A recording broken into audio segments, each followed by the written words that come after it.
नमस्कार, आप देख रहे हैं महाकाल एक्सप्रेस।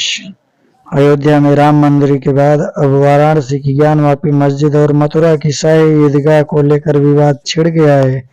हिंदू समुदाय इन दोनों ही धार्मिक स्थलों पर अपना दावा कर रहा है।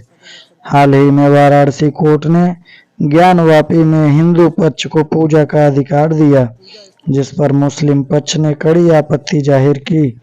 दूसरी तरफ इलाहाबाद हाई कोर्ट ने भी निचली अदालत के फैसले को बरकरार रखा है।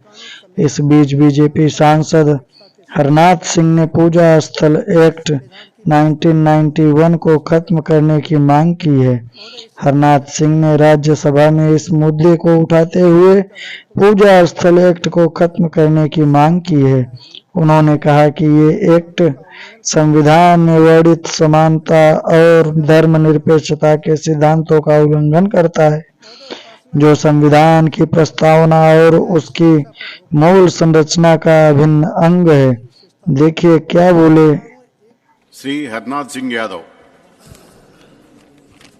माननीय सभापति जी, मैं भारत सरकार के उपासना स्थल कानून 1991 के मनमाने और असंवैधानिक प्रावधानों की ओर आपके माध्यम से सदन और सरकार का ध्यान आकर्षित करता हूँ। महोदय, उपासना स्थल 1991 में कहा गया है कि पूजा स्थलों की जो स्थिति 15 अगस्त 1947 को थी, इसमें कोई बदलाव नहीं किया जाएगा। इस कानून में श्री राम जन्मभूमि को अलग रखा गया है। माननीय, यह कानून संविधान में वर्णित समानता और धर्मनिरपेक्षता के सिद्धांतों का उल्लंघन करता है, जो संविधान की प्रस्तावना और मूल संरचना का एक अभिन्न अंग है। महोदय, इस कानून में प्राविधान है कि श्री राम जन्म मुकदमे के अतिरिक्त अदालतों में लंबित ऐसे सभी मुकदमे समाप्त माने जाएंगे और यदि कोई व्यक्ति इस कानून का उल्लंघन करता है तो उसे 1 साल से 3 साल तक की सजा और जुर्माना हो सकता है। महोदय, उपासना स्थल कानून 1991 न्यायिक समीक्षा पर रोक लगाता है, जो संविधान की बुनियादी विशेषता है। यह कानून एक मनमाना और तर्कहीन कट ऑफ तिथि भी लागू करता है, जो हिंदू, सिख, जैन, सिख और बौद्ध धर्म के अनुयायियों के धार्मिक अधिकारों को कम करता है। माननीय, मैं प्रधानमंत्री श्री नरेंद्र मोदी जी का अभिनंदन करता हूं।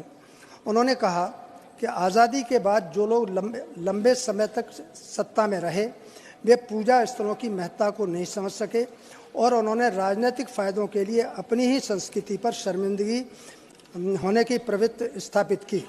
उन्होंने कहा कि कोई भी देश अपने अतीत को भूलकर एवं मिटाकर और अपनी जड़ों को काटकर प्रगति नहीं कर सकता।